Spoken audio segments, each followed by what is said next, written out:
नमस्कार. आपण पाहत आहात सह्याद्री न्यूज, आवाज महाराष्ट्राचा.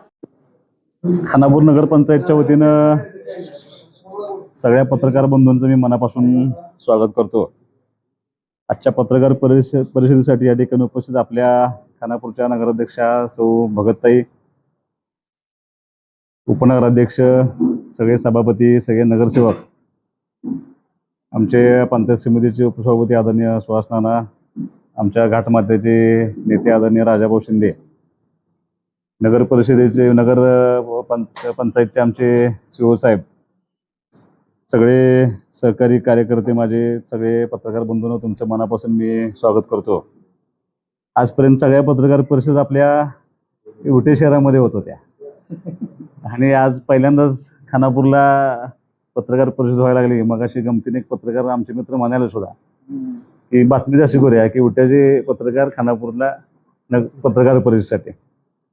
पण गेल्या 4-4.5 वर्षामध्ये खूप चांगल्या पद्धतीनं काम करण्याचा प्रयत्न नगरपंचायत खानापूरनं ताकदीने केला आहे आणि ग्रामपंचायतचं नगरपंचायतमध्ये रूपांतर झाल्यानंतर सक्षमपणे हे गाव नव्यानं उभं राहावं. कारण तालुक्याच्या नावाचं गाव आहे, त्याच्यापेक्षा विधानसभेच्या मतदारसंघाचं नाव सुद्धा खानापूर आहे. म्हणजे मी गेल्यानंतर मला ते असं लिहिलं असतं खानापूर 286. त्यामुळे हे अत्यंत महत्त्वाचं गाव माझ्या दृष्टीने, जरी लहान असेल तरी सुद्धा नगरपंचायत झाल्यामुळं हे गाव अत्यंत महत्त्वाचं आहे. जसं ताकदीने लक्ष देऊन विटा आपण विकसित करायचा प्रयत्न केला, आटपाडी विकसित करायचा प्रयत्न केला, खूप चांगल्या पद्धतीनं त्या ठिकाणी काम उभं राहिलं. नगरपंचायत झाल्यानंतर अनिल भाऊंचं विशेष ह्या गावाकडे लक्ष होतं आणि त्याच्यानंतर त्यांच्या पश्चात सुद्धा आपण खूप चांगल्या पद्धतीनं या ठिकाणी प्रयत्न केला. म्हणजे आता 2021-22 पासून मोठी कामं करण्याचा प्रयत्न केला. त्याच्यामध्ये सगळ्यात मोठं काम कुठलं असेल तर जवळपास 25 कोटी रुपये आपण ह्या शहराच्या नळ पाणी पुरवठा योजनेला दिलं होतं. 50% अधिकचं काम पूर्ण झालं आणि मला असा आत्मविश्वास आहे की येत्या 3-4 महिन्यामध्ये सगळं काम संपून ह्या शहराला खूप चांगल्या पद्धतीनं पाणी पुरवठा सुरळीत होईल. अगदी भविष्यामध्ये 20-25 वर्ष होणारी वाढ गृहीत धरून आपण हा पाणी पुरवठ्याची योजना पूर्ण केली होती. 21-22 पासून अनेक सेवा सुविधा पूर्णसाठी आपण कामं केली. जवळपास त्यावेळेला 1,40,00,000 रुपये 21-22 मध्ये दिले होते. 22-23 मध्ये 1 कोटी रुपये दिले होते. 8 कामं त्याला शहरातले आपण त्या ठिकाणी काम करत होतो. बक्षीस निधी आले होते, त्याच्यामध्ये 51 लाख रुपयाचं काम पूर्ण झालंय. वैशिष्ट्यपूर्ण योजनेमध्ये 22-23 मध्ये 60 लाखाचं काम पूर्ण झालंय. त्याच्यानंतर नगरपंचायतचं उत्पन्न वाढावा. कारण तुम्ही जर बघितलं तर खूप चांगल्या पद्धतीचं मार्केट आता ह्या शहरामध्ये डेव्हलप होत आहे, नॅशनल हायवे झाल्यापासून. आणि आता काल सुद्धा गडकरी साहेबांनी 95 कोटी दिल्यामुळे जे काम जर पूर्ण झालं सगळं, तर जास्तीची वाहतूक परत ह्या रोडनं निश्चितपणे विजापूरकडे जाईल आणि या शहराला आणखीन नावारूपास येण्यामध्ये मदत होईल. 2024-25 मध्ये नमो उद्यानसाठी आपण 1 कोटी रुपये ह्या शहराला दिले होते. त्याच्यानंतर अजून 1 कोटी रुपये आपण तुमच्या शाळा आणि हॉस्पिटल, बरोबर ना, त्या दोघांसाठी 1 कोटी रुपये आपण त्यावेळेला बाळासाहेब ठाकरे योजनेमधून 1 कोटी रुपये ह्या शहराला दिले होते. असं खूप चांगला निधी आपण देण्याचा प्रयत्न केला होता. पण ही सगळ्या आमच्या इथल्या नागरिकांची, सगळ्या आमच्या बॉडीची एक गेले अनेक दिवस इच्छा होती की आता नगरपंचायत झाली पण नगरपंचायतला आमच्या इमारत नाही. कारण जर आता बऱ्याच ठिकाणी इमारतीचं काम पूर्ण व्हायला लागलं, पण ह्या शहराला इमारतीचं काम अपूर्ण असल्यामुळं अनेक लोकांची अनेक दिवसापासूनची मागणी होती. आणि मला तुम्हाला बोलायचं कारणच हे आहे की मला सांगायला अतिशय आनंद होतोय की आमच्या सर्वांचे नेते, महाराष्ट्राचे उपमुख्यमंत्री तथा नगरविकास खात्याचे मंत्री आदरणीय एकनाथ शिंदे साहेब यांनी काल आम्हाला आदेश आमच्या हातात सुपूर्द केला आणि खानापूर नगरपंचायतच्या इमारत बांधकामासाठी 5 कोटी रुपयाचा निधी त्यांनी आम्हाला काल दिलेला आहे. आणि मग आता काल 95 कोटीची कामं मंजूर झाली, पण मी प्रेस घेतली नाही. मग 5 कोटीचीच कामाची का प्रेस घ्यायला लागली, असं काही लोकांना प्रश्न पडू शकतो. तर त्याला एकच कारण असं आहे की हे गाव जरी लहान असलं तरी या गावामध्ये अत्यंत राजकारणाच्या दृष्टीनं जागरूक, संवेदनशील असलेलं गाव आहे.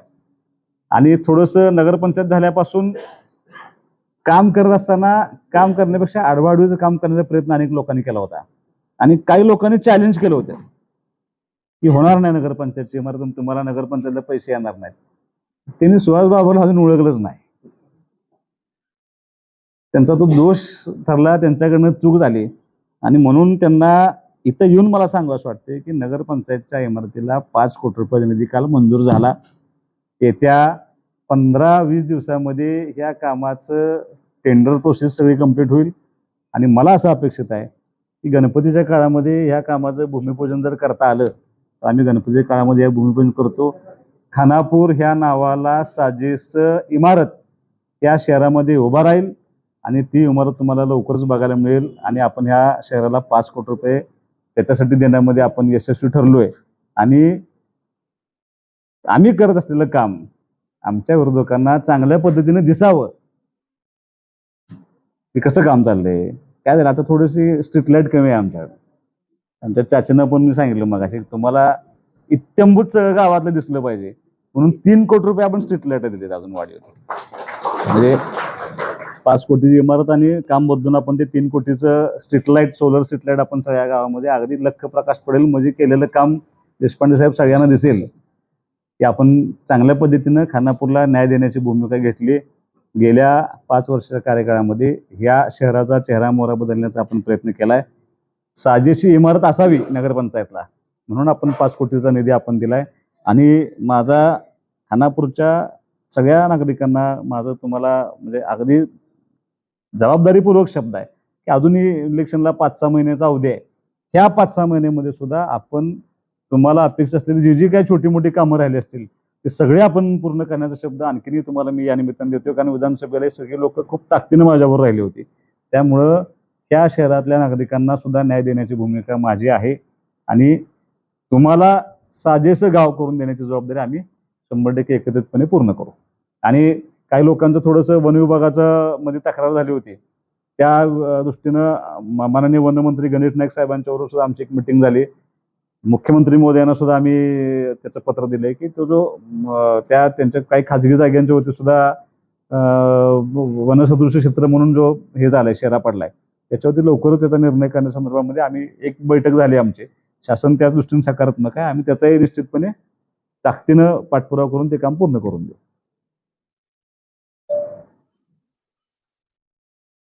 अजून काय प्रश्न? काय एक प्रश्न विचारायचा होता. आपण पहिल्यांदा खानापूरमध्ये पत्रकार परिषद घेतल्याबद्दल आपले खूप खूप धन्यवाद. आतापर्यंत 2024ला आपण जाहीरनाम्यात खानापूरला MIDC आणि विद्यापीठ उपकेंद्र काम पूर्णत्वास येणार याबाबत एक वचन दिलेलं आहे. येस, त्याचे कुठेपर्यंत आता MIDCचं तुम्हाला 5 मिनिट सांगतो, पण खानापूरमध्ये उपकेंद्र व्हावं यासाठी विधानसभेमध्ये सुद्धा किंवा त्या सगळ्या गोष्टींचा फॉलोअप करणं अनेक लोकांनी फक्त झालंय केलंय असंच सांगितलं. पण ह्या वर्षी सुद्धा त्यांचं थोडं चालढकल दिसल्यानंतर आम्ही ताबडतोब ऑफिस चालू करायला लावलं. आता जागा हस्तांतरासाठी पूर्ण प्रक्रिया सुरू आहे. काही तरतूद विद्यापीठानं करावी, काही तरतूद शासनानं करावी, एवढ्यासाठी फक्त त्याचे प्रोसेस चालू आहे. पण येत्या 1-2 वर्षात, कारण एका वर्षामध्ये अख्खं स्ट्रक्चर नाही उभं राहणार, कारण त्याला फक्त ऑफिसेस करण्यामध्ये मजा नाही. फक्त विद्यापीठाचं उपकेंद्र झालं आणि ऑफिसेस इथं आले, ह्याच्यापेक्षा विद्याशाखा इथं सुरू झाल्या पाहिजेत तर ह्या भागाचा विकास होतो. फक्त कसं ऑफिसेस जर केले, समजा उपकेंद्राचे काय ऑफिस केलं आणि ह्या सगळ्या आसपासच्या कॉलेज आता सगळं ऑनलाईन झाले, त्यामुळे कॉलेजेसचे सगळे प्रस्ताव सगळं ऑनलाईनच जातात. त्यामुळे लोक इथे येतील असं नाही, विद्याशाखा झाल्या पाहिजेत. त्यासाठी आपण इथं ताकदीने प्रयत्न करतोय. मला पूर्ण विश्वास आहे की हे मोठा प्लॅन आहे, म्हणजे दीर्घ स्वरूपात चालणारं काम आहे. 3-4-5 वर्षामध्ये आपल्याला सगळं स्ट्रक्चर उभं राहील. आत्ता फक्त तिने ऑफिस सुरू केले, पण बजेटमध्ये तरतूद होऊन आपल्याला ह्या ठिकाणी इमारतचं बांधकाम ह्या 5-6 महिन्यामध्ये, वर्षभरामध्ये सुरू करण्याचा मी 100% प्रयत्न करतोय. MIDC साठी जागेची मागणी केली आपण फक्त. आता नगरपंचायतला पण आम्ही विनंती केली, काही खाजगी मालक जर त्या ठिकाणी आले तर आता खूप मोठ्या परिस्थितीमध्ये आपल्याला जागा मिळणार नाही. म्हणजे अशी 400-500 एकर जागा मिळण्याची शक्यता फार कमी आहे, कारण पाणी आल्यामुळे थोडं ते आपली अडचण आहे.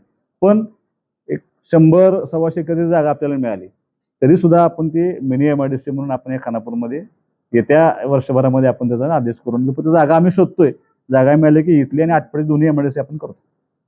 गेल्या अनेक दिवसापासून या महामार्गाचा प्रश्न प्रलंबित होता. कालच तुम्ही कोट्यवधी निधी आणला, कसं होणार आहे मार्ग? नाही, आता मुळात ही दुर्दैवी घटना जी घडली परवाची, ती घडण्यापूर्वीच 1 महिन्याभरापूर्वी मी गडकरी साहेबांना भेटायला गेलो होतो. त्याच्यामध्ये माझे 2 अजेंड्यावरचे विषय होते. एक, हा जो राहिलेला काम आहे सगळं, म्हणजे एक गुहागर विजापूर ज्यावेळेला रस्ता केला होता त्यावेळेला फॉरेस्टच्या त्या परवानग्या न मिळाल्यामुळं आपले 4ही घाट म्हणजे सुरलीचा, रेणावी, रेवणगाव आणि नागरचा घाट हे काम पेंडिंग पडलं होतं.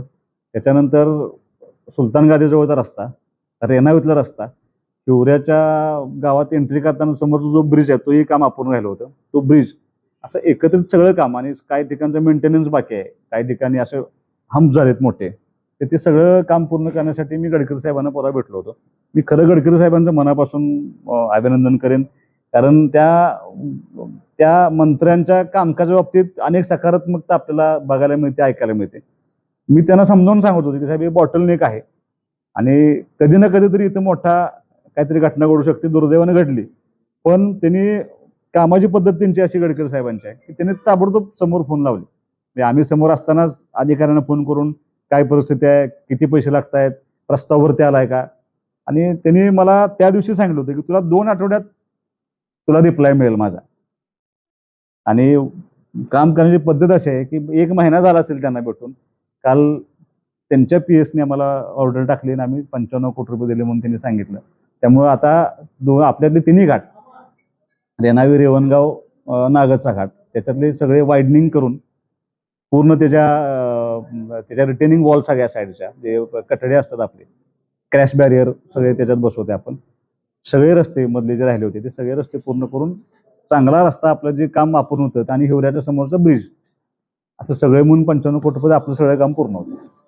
विरोधक म्हणतात की लोकप्रतिनिधी काम करत नाही, पण तुम्ही विकास कामातून टाकून देतो. आता कोट्यवधी निधी आणला. नाही, मी आता काम करत नाही, मी आता तुम्हाला सांगितलं म्हणून सिटलाईट करतो. दिसलं पाहिजे. आता ते कसं आहे, आता त्यांचं काम आहे, की फक्त त्यांनी माझं आव्हान त्यांनी कसं की काय केलं नाही तेवढं सांगायचं, फक्त आदंतरी बोलायचं नाही, काय केलं नाही तेवढं सांगायचं फक्त. कारण मला असं आत्मविश्वास आहे की जे काम माझ्यापर्यंत पोहोचते ते सगळे काम पूर्ण करण्याचा माझा प्रयत्न आहे. मी जे शब्द विधानसभेला दिले होते ते सगळे काम पूर्ण होणार. खानापुरात जिल्हा परिषदची जागा आहे, जिल्हा परिषद शाळा किंवा पहिली जुनं आरोग्य केंद्र आणि जुन्या जी जागा आहेत त्या मेन बरोबर मार्केटमध्ये चौकाच्या जागा आहेत, त्या डेव्हलप होण्यासाठी किंवा आता जिल्हा परिषदचा आता जिल्हा परिषद सदस्य त्यांच्याशी पण आपण बोलून घेऊया याच्यावरती. शहरावर आता आपण हा. बघतो या जागा डेव्हलप झाल्या तर अजून थोडंसं नगरपालिकेची जशी खूप वसूल केलं तसं चांगल्या पद्धतीनं काय उत्पन्न स्त्रोत वाढलं पाहिजे, आपलं ह्याचं सुद्धा वाढलं पाहिजे. आणि परवाच जनरल बॉडीच्या मीटिंग मध्ये जिल्हा परिषदच्या मेन मोठ्या जागा जिल्ह्यातल्या डेव्हलप करायचा प्रयत्न चालू आहे. हो, आणि आमचा असा प्रयत्न आहे की शिंदे साहेबांच्या हस्ते याचं भूमिपूजन करता येते का त्या इमारतीचं. त्यावेळेला सुद्धा आम्ही शिंदे साहेबांना, कारण एकदा शिंदे साहेब आले म्हणजे बऱ्याच गोष्टी आम्हाला त्यांच्याशी बोलता येतील. आधीचं लक्ष, प्रेम त्यांचं आपल्यावरती आहेच, खानापूर आटपाडीवरती. चांगल्या पद्धतीने निधी अजून देतील त्यांना, त्यांच्या हस्ते उद्घाटन होण्याचा आमचा प्रयत्न आहे. आणि बघू ना आपण, म्हणजे गाव पण विकसित होण्यासाठी त्या जागा डेव्हलप होणं चांगलं आहे, पण ते उत्पन्न वाढण्यासंदर्भामध्ये त्यांचाही निर्णय त्यांनी कसा घेतलाय बघूया आपण जिल्हा परिषद, त्यांच्याशी चर्चा करू आपण. स्मार्ट पीएचसी पण आपल्या काम पूर्ण झालंय. हो, त्याचं फक्त शिफ्टिंग करायचं आहे. त्याचं आता शिफ्टिंग करून त्याचं उद्घाटन घेऊ, कारण इमारत इथंच बांधायची आहे. ही इमारत बांधताना इथलं सगळं परत तुम्हाला तिथं त्या हॉस्पिटलमध्ये न्यावं लागणार आहे, आपल्या जुन्या इमारतीमध्ये.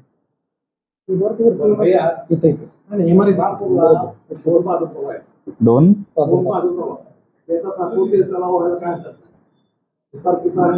सांगतो तुम्हाला मी.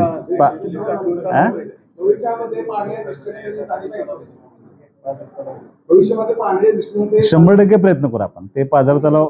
उलट तुम्हाला सांगतो की सगळ्यात जास्त पाझर तलावाचं साठवण तलाव रूपांतर खानापूर आटपाडी तालुक्यात झालंय. आणि ते आता आमचा असा प्रयत्न आहे की काल सुद्धा टेंबोला ज्याला 719 कोटी रुपये आले, त्याच्यामध्ये 52 कोटी रुपये, म्हणजे कदाचित विकास होत नाही असं सांगतात त्यांना, ते सांगतो आपण सगळ्या तलावाच्या खाली जी तुमचं जे आउटलेट आहे त्या आउटलेट पासून इन्फ्रास्ट्रक्चर उभा करून तिथं त्यातनं सुद्धा पाणी कसं येता येईल पीडीएम लाईन, यासाठी आपला प्रयत्न होता. त्याला 52 कोटी रुपये पहिल्या टप्प्यामध्ये 9 तलावांना दिले. पण येत्या काही दिवसांमध्ये बजेटच्या प्रोव्हिजनमध्ये किंवा महामंडळाकडे टेम्पोड असं आपण विनंती करून त्या सगळ्या तलावांच्या खाली आपण ते स्ट्रक्चर सगळं उभा करतोय. साठवण तलाव करण्यामध्ये थोडंसं जलसंधारणचा आता विरोध आहे. पण मुख्यमंत्री मोदयांनी एका ठिकाणी असं सांगितलं होतं की हे दुष्काळी भागात पाणी उचलून न्यायचं पावसाळ्याचं, त्यावेळेला हे साठवण तलाव असणं खूप आवश्यक आहे. ते रूपांतरित तलाव साठवण तलाव करण्यासंदर्भात जे पत्र दिले त्यात आपण त्या दोन्ही तलावांचा समावेश केला आहे त्याच्यामध्ये.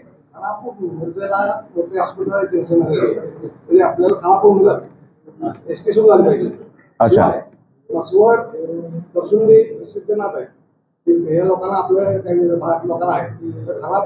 नाही, आपण आता अजून 5 नवीन बसेस आपल्या येत आहेत कोटा डेपोला. ते आल्यानंतर एक स्पेशल खानापूर मिरज ठेवून टाकू आपण तिथे. येस. घाट मध्यवर्ती काही गावात अजून रेंजचा प्रॉब्लेम आहे आणि लोकांचा ते आम्ही परवा दिशा समितीची बैठक झाली होती, त्यावेळेला ते BSNL ऑफिसचे लोक आले होते. त्यांना आम्ही विनंती केली की बानुरगड, ताडाजीवाडी ह्या काही भागामध्ये, भूड, मेंगानवाडी ह्या ठिकाणी बऱ्याच ठिकाणी रेंजचा प्रॉब्लेम आहे. तर तिथं सुद्धा टॉवर त्यांनी बसवून द्यावेत असं आपण त्यांना विनंती केली. शिवसेनेचं धनुष्यबाण विरोधक करतात, तर तुमचं काय नाही, आता तो न्यायप्रविष्ट विषय आहे. मला असं वाटतं की याचा निर्णय जरी न्यायालयात सुरू असला तरी त्यावेळेला सुद्धा त्या विरोधकांनी आवाहन केलं होतं की ह्याचा निर्णय जनतेच्या न्यायालयात व्हावा. जनतेच्या न्यायालयात निर्णय झाला ना. 60 आमदार आले, आता 13 खासदार झाले. मग ज्यावेळेला जनता एवढ्या पाठीमागे असेल तर मला असं वाटतं की टेक्निकल बाजूने सुद्धा चिन्ह गोठवणे बिठवणे हे काय होणार नाही. ते शिंदे साहेबांच्या बरोबर जो विचार बाळासाहेब ठाकरेंच्या बरोबर होता तोच विचार शिंदे साहेबांनी चालू ठेवला. त्यामुळं मला असं वाटतं या शेवटी न्यायप्रविष्ट विषय आहे, पण सगळ्या जर घटना बघितल्या, ते जे कायदेशीर बाजू बघितलं, तर मला असं वाटतं की न्याय हा आम्हालाच मिळेल. आज सन्माननीय आमचे नेते आदरणीय सुहास भैया यांनी विशेष प्रयत्न करून खानापूर नगरपंचायतीच्या इमारतीसाठी 5 कोटी आणि स्ट्रीट लाईटसाठी 3 कोटीचा निधी दिला. त्याबद्दल मी सर्वप्रथम भैयांचा आभार मानतो. खानापूरच्या विकासासाठी जसं भाऊंनी आम्हाला पाठबळ दिलं त्याचप्रमाणे भैयांनी सुद्धा या निमित्तानं आम्हाला पाठबळ दिलेलं आहे. याचा आपण सर्व खानापूरवासियांनी आभार मानावं असं मला या निमित्तानं वाटतं. स्ट्रीट लाईटच्या संदर्भात थोडंसं भैया शंका कुशंका असण्याचं कारण नाही, कारण आम्ही ह्या स्ट्रीट लाईट सौर ऊर्जेवर चालतील अशा घेतलेल्या आहेत. कारण 3 कोटीचा निधी एवढा स्ट्रीट लाईटला मला वाटतं विट्याला किंवा तासगाव सांगलीला सुद्धा दिलेला नाही, परंतु आपण खानापूरसाठी दिलेला आहे. तो आम्ही सौर ऊर्जेतून लाईट निर्मिती करून खानापूरचं लाईट बिल 0 कसं होईल, कारण आमचा नफा फंड कमी आहे, विट्यासारखा नाही. त्यामुळं जेवढं लाईट बिल कमी येईल तेवढं आम्ही खानापूरच्या विकासासाठी त्याचं योगदान देऊ शकतो. म्हणून आम्ही आपल्याला विनंती करून या निमित्तानं या सर्व निधी आपण दिला त्याबद्दल मी खानापूर नगरपंचायतीच्या वतीनं आणि संपूर्ण घाटमाट्याच्या वतीनं आपला आभार मानतो आणि थांबतो. आणि सर्व पत्रकार बंधू विट्यावरून, खानापूरवरून, आमच्या घाटमाथ्यावरून सर्व पत्रकार बंधू या निमित्तानं आमच्या विनंतीनं मान देऊन इथं उपस्थित राहिले त्याबद्दल मी सर्व पत्रकारांचं या निमित्तानं आभार मानतो. धन्यवाद.